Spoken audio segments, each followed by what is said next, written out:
Hey guys, Duck Hunter 44 here, and today at Toysrus we picked up a couple things, and I have an unboxing video for you guys today.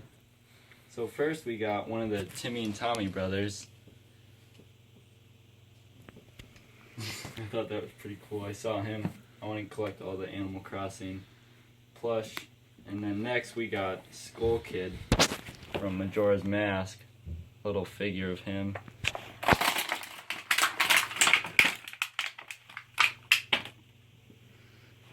There's Skull Kid. And then the new Disney Infinity Star Wars figures came out today, and I got two of them. I got Demaron.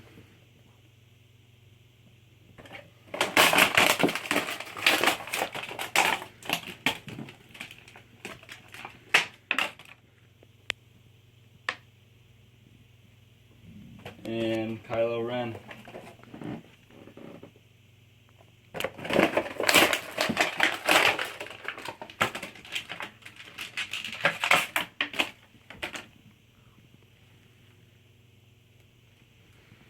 And that's what we got at Toysrus today. Thanks for watching. I hope you enjoy, and don't forget to subscribe. Thanks.